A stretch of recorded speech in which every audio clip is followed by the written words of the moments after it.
logo himself. So LeBron James putting himself in great company, not only for NBA Finals Game 7s, but historically, we're looking big picture now. LeBron gets his third NBA ring. He's bringing the whole family up to the podium, it looks like. He's got a nice little net, a nice little trophy to celebrate with them as well. LeBron James and company at the podium talking about what ends up being a great win, an epic win for the Cavs and the entire city of Cleveland. Here's LeBron.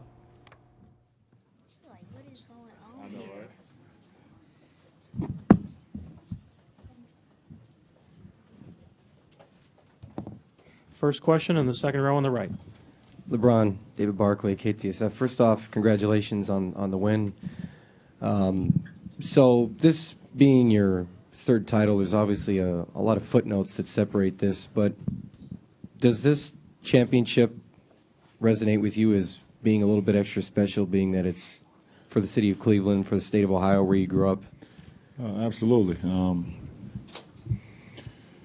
Just knowing what our city has been through, Northeast Ohio has been through as far as our sports and everything for the last 50-plus years. You can look back to the Ernest Biner fumble, Elway going 99 yards, to Jose Mason not being able to close out in the bottom of the ninth. To the Cavs going to the finals. I was on that team in 2007. I was getting swept, and then last year I was losing 4-2, and so many more stories. And our fans, they ride or die, no matter what's been going on, no matter, the Browns, the Indians, the Cavs, and so on, and all the other sports teams.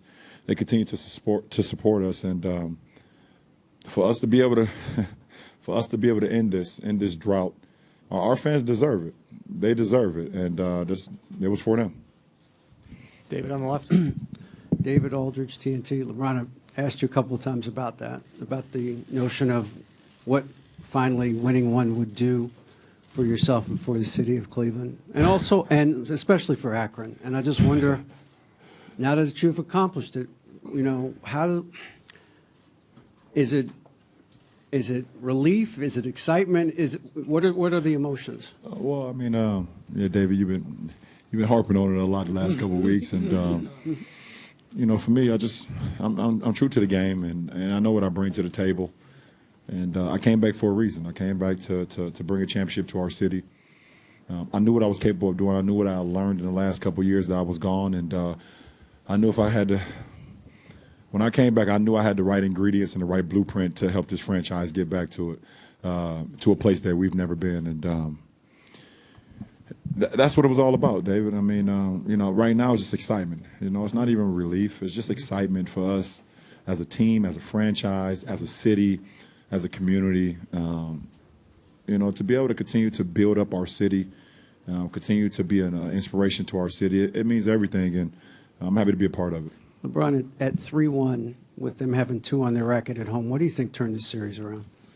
Well, for me, when I came up here after we lost Game 4, at home, I said, hey, listen, we got to take one possession, one game at a time, and we're going to Golden State, so we got to fly home anyway, so why not have another game?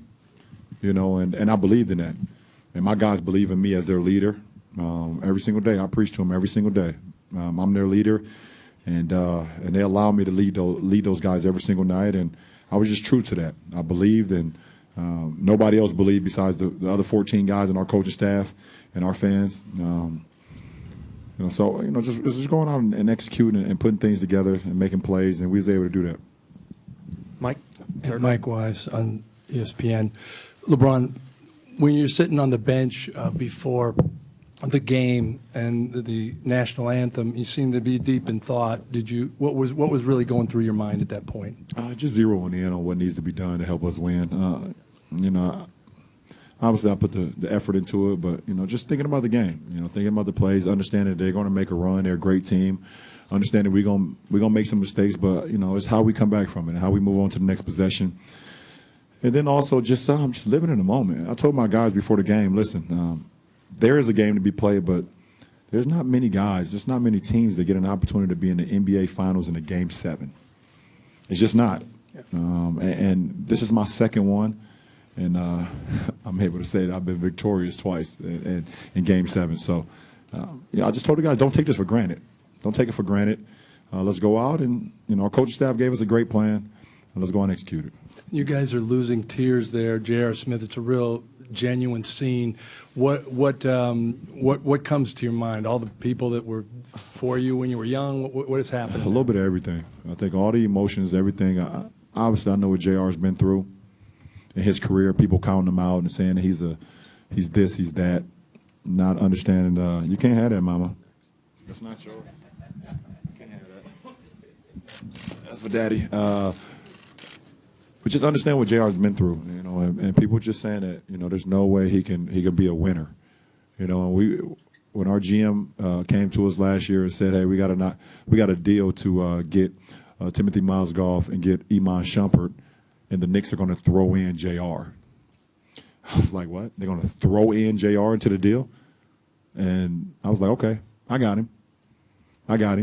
And JR turned himself into not only a huge boost to our team, but he turned himself into a two-way player, both sides of the floor. And I think those emotions came out of JR at the end of those games. Those emotions came out of me just leading 14 guys and understanding, like I said, what our city's been through for the last 50-plus years since Jim Brown. And then also just people just counting me out. Throughout my 13-year career, I've done nothing but be true to the game, give everything I got to the game, put my heart, my blood, sweat, tears to the game, and people still want to doubt what I'm capable of doing.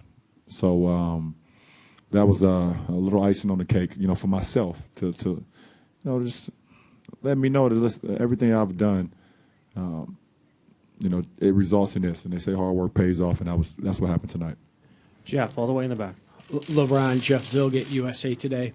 What is it about the athlete's mind or your mind that you don't feel that 3-1 is insurmountable, especially against this team and you got to win 2 here. And then the last 3 games, the fire that you maybe play, or were you fueled by anything that happened between you and Draymond and Clay's words to give you extra fire in these 3 games? Well, at the end of the day, you're down 3-1, and we got to come here. We got to come here and win.